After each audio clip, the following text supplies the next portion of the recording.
Shalom, salam berkat dari kami untuk pendengar sekalian. Saat ini pendengar akan diberkati dengan program Hari Ini Harinya Tuhan bagian yang ke-8. Sebuah program rohani tentang doktrin Alkitab yang menolong kita untuk semakin tertanam dalam kebenaran firman dan bertumbuh dalam kemuliaan. Bersama hambanya, Pendeta Gilbert Lumwendong, STH. Banyak orang merasa doktrin Alkitab sebagai sesuatu yang membingungkan. Tetapi tahukah saudara bahwa doktrin Alkitab intinya adalah memahami Alkitab dengan benar, dengan pemahaman yang sistematis, sehingga kita terus dapat tertanam di dalam kebenaran firman, sehingga kita terus bertumbuh di dalam kemuliaan Allah. Buka hati saudara sekalian untuk menerima berkat-berkat firman-Nya hari ini. Kalau kita mau jujur, maka kita dapat melihat bahwa dunia di mana kita hidup hari-hari ini telah menjadi dunia yang sangat berbahaya. Karena di mana-mana kita lihat maut menyusup dan maut hendak menyerang manusia. Kalau kita lihat maut menyusup ini, mungkin sebagai kita bertanya, apa akibatnya pendeta? Kita lihat bahwa maut menyusup ini mau mendatangkan penderitaan. Sehingga kita lihat di mana-mana ada penderitaan, di mana-mana ada malapetaka, dan kita lihat di sekitar kita situasi semakin menakutkan, situasi semakin tidak pasti, bencana alam silih berganti, belum selesai bencana alam, kita melihat penderitaan lagi manusia begitu menakutkan, sehingga sebagian orang mulai mempertanyakan, betulkah si Tuhan ada? Kalau Tuhan ada, kenapa penderitaan terjadi? Loh, Alkitab sudah bilang bahwa pada hari-hari terakhir akan datang masa yang sukar. Alkitab sudah bilang segala sesuatu yang bisa digoncangkan akan digoncangkan, supaya tinggal tetap kerajaan yang tidak tergoncangkan itu. Karena Alkitab sudah bilang 1.000 boleh rebah di sisi kirimu, 10.000 boleh rebah di sisi kananmu, tetapi itu tidak akan menimpa kamu. Alkitab berkata malapetaka tidak akan menimpa kamu, dan tulah tidak akan mendekat kepada kemahmu. Jadi kita lihat maut menyusup, mau mendatangkan penderitaan. Yang kedua, maut menyusup mau memisahkan kita dari Tuhan. Dan saudaraku yang kasih dalam Tuhan, tidak sedikit orang-orang yang hari-hari ini karena merasa kecewa, karena merasa kok ikut Tuhan gini-gini aja, sementara ada tawaran dapat pasangan teman hidup yang kaya, dapat pasangan teman hidup yang bisa menjanjikan, ya kan, atau dapat pekerjaan, atau dapat tawaran-tawaran dunia yang kelihatannya menyenangkan. Tidak sedikit orang yang akhirnya murtad. Dan dunia ini, ketika kita murtad tinggalkan Tuhan, maka kita sedang dipuji-puji sekarang ini, saudara. Kita sedang diterima oleh khalayak ramai. Itu dia rancangan iblis, saudara-saudara. Kita lihat dan Alkitab sudah bilang bahwa di akhir zaman akan ada banyak orang yang menyangkal namaku. Ada banyak orang yang murtad karena harta, karena kesenangan dunia. Nah, saudaraku yang kasih dalam Tuhan, Paulus berkata apa untuk itu? Paulus berkata dengan tegas, tidak ada yang bisa pisahkan aku dari kasih Kristus. Ketelanjangankah, pedangkah, malapetaka, mara bahaya, tidak ada yang bisa pisahkan aku dari kasih Kristus.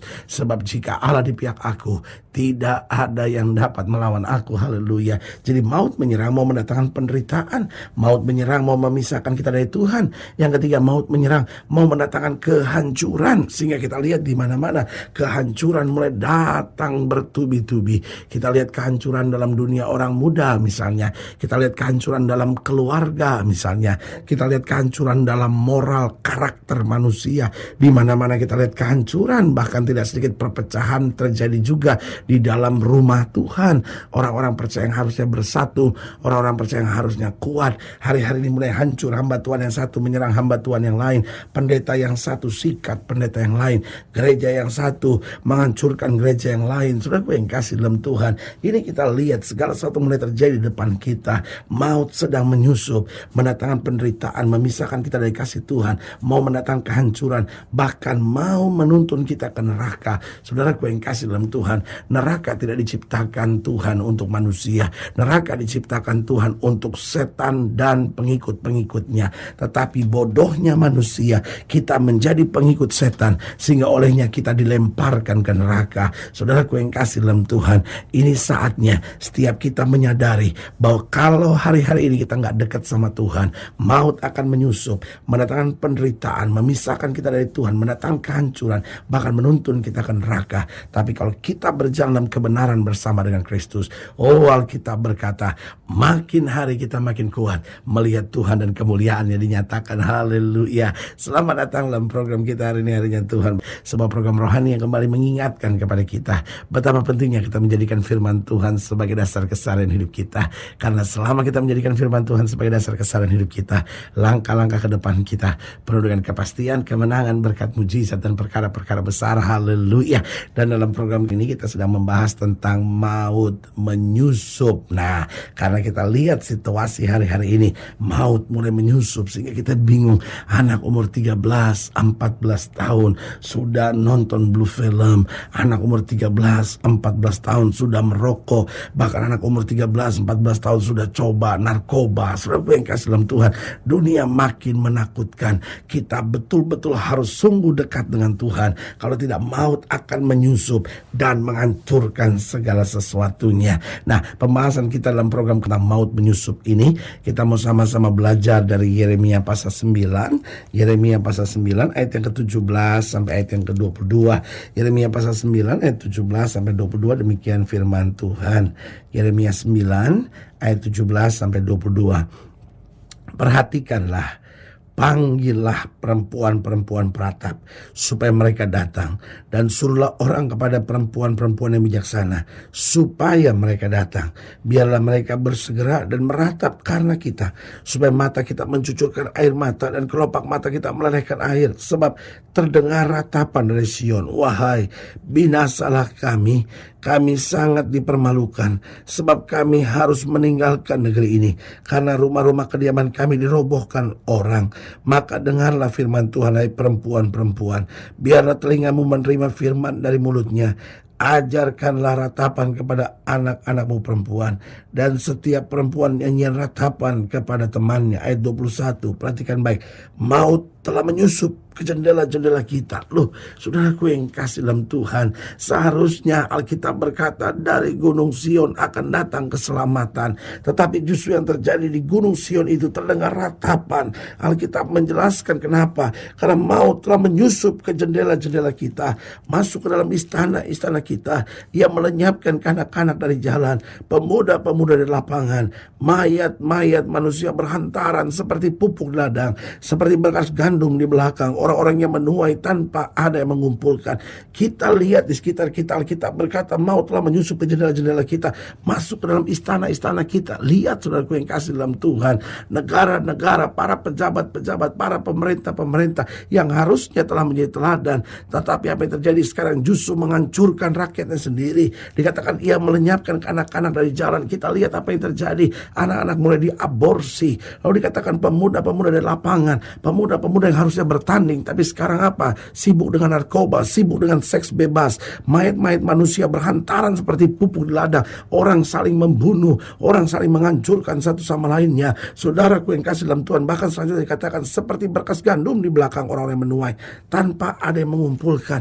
Kita lihat bicara tentang gandum, bicara tentang ekonomi, ada goncangan ekonomi yang besar. Saudaraku yang kasih dalam Tuhan, Alkitab buku yang luar biasa. Alkitab menggambarkan situasi dunia dengan sangat detail, dengan sangat jelas sekali. Pertanyaannya sekarang, bagaimana kita bisa menang atas maut yang menyusup? Yang pertama saya pelajari, hidup kita akan menang atas maut yang menyusup jika kita berani tegas terhadap dosa. Persoalannya, dunia ini sudah menganggap dosa itu wajar, dunia sudah menganggap dosa itu normal, dunia sudah menganggap dosa adalah bagian dari kehidupan. Nah, orang percaya di sini sikapnya harus tegas. Orang percaya harus berani katakan dosa adalah dosa, benar adalah benar. Saudaraku yang kasih dalam Tuhan, itu tindakan yang tidak populer. Karena kalau kita tegas terhadap dosa, kita akan kehilangan banyak teman, kita akan kehilangan banyak pengikut, kita akan kehilangan banyak orang di sekitar kita. Tetapi saudaraku yang kasih dalam Tuhan, jika kita tegas terhadap dosa, maka kita lihat Allah sendiri yang akan mencurahkan berkat yang luar biasa dalam hidup kita. Karena itu Alkitab berkata, kalau tangan kanan kamu menyesatkan, penggallah. Kalau mata kanan kamu menyesatkan, katakan cungkillah. Alkitab berkata, hendaklah kamu katakan ya di atas ya, tidak di atas tidak. Berarti dari sini Tuhan sedang mengajar hidup kita. Mari di tengah-tengah dunia yang serba jahat ini, kita belajar tegas terhadap dosa. Yang kedua, bagaimana kita bisa menang atas maut yang menyusup. Hidup kita harus kuat di tengah tantangan. Saudara yang kasih dalam Tuhan, hari-hari ini adalah hari-hari di mana kita menghadapi tantangan, hari-hari di mana menghadapi masalah. Setiap orang sedang menghadapi masalah. Kita nggak usah jadi orang yang self pity. Kita nggak usah jadi orang yang mengasihani diri sendiri sambil berkata, aduh kok beban saya berat ya.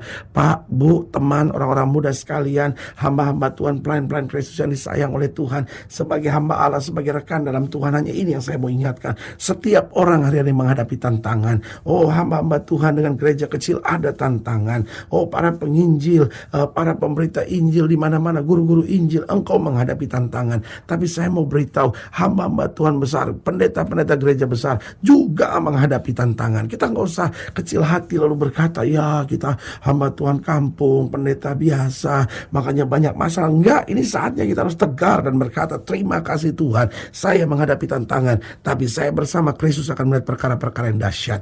Yang ketiga, bagaimana kita menang atas maut yang menyusup. Hidup kita harus sabar dalam segala keadaan, karena Tuhan tidak pernah mempermalukan orang yang berharap kepadanya. Suami-suami, ayo belajar sabar. Istri-istri, ayo belajar sabar. Orang-orang muda, ayo belajar sabar. Para pedagang, para bisnismen, ayo belajar sabar. Kita kadang-kadang difitnah orang, kita kadang-kadang menghadapi masa-masa yang sukar. Sabar, nantikan Tuhan, maka Dia akan memperbaharui kekuatan kita. Dan yang keempat, bagaimana kita menang atas maut yang menyusup. Bahwa hidup kita harus selalu bersyukur. Itu kuncinya. Karena dengan bersyukur kita melihat mujizat. Dengan bersyukur iman kita bangkit. Dan dengan bersyukur kita hancurkan segala rencana iblis dalam kehidupan kita. Saudaraku yang kasih dalam Tuhan, maut menyusup, tapi kemenangan tetap ada di tangan orang percaya. Haleluya. Saudaraku yang kasih dalam Tuhan, jika saudara ingin dilayani lebih jauh, hubungi kami melalui telepon, hubungi kami melalui surat, kunjungi website kami, karena kami ada untuk membawa Bapak Ibu Saudara senantiasa lebih dekat pada Tuhan dan mengalami kasih kuasa mujizat yang luar biasa. Haleluya. Secara khusus melalui program ini juga saya mau berdoa buat setiap saudara yang sakit, setiap saudara yang berbeban berat, karena saya percaya bahwa bagi Allah tidak ada perkara yang mustahil. Dan saudara-saudara yang didoakan secara khusus, boleh taruh tangan kanan saudara di dada dan kita akan berdoa. Mari kita berdoa. Bapa, dalam nama Yesus, hamba doa buat yang sakit, hamba doa buat yang berbeban berat, hamba doa untuk setiap mereka yang sedang menghadapi masa-masa yang sukar, karena hamba percaya bahwa bagi Allah tidak ada perkara yang mustahil. Bapa, hamba berdoa di dalam nama Yesus, Tuhan jamah yang sakit, Tuhan sembuhkan, yang lemah Tuhan kuatkan, bahkan mereka yang taruh tangan kanan ini di dada, karena maut sedang mau menyusup, mau mendatangkan penderitaan, mau memisahkan kami dari Tuhan, mau mendatangkan kehancuran, bahkan menuntun ke neraka. Bapa, kami tolak dalam nama Yesus, sehingga hidup kami tegas terhadap dosa, kuat di tengah tantangan, sabar dalam segala keadaan, bahkan senantiasa bersyukur. Di dalam nama Yesus kami berdoa. Haleluya. Amin. Saudaraku yang kekasih dalam Tuhan, kita sudah berdoa. Ingat, Allah tidak pernah lalai menepati janjinya. Inilah saatnya buat kita untuk bangkit, bersemangat, bersukacita dalam menghadapi segala perkara. Karena kita tahu Yesuslah kekuatan kita, Yesuslah sumber kemenangan kita. Bersama Dia kita tidak akan goyah. Haleluya. Doa saya menyertai saudara. Sampai berjumpa pada program berikut, dan jangan lupa jadikan hari ini harinya Tuhan. Haleluya.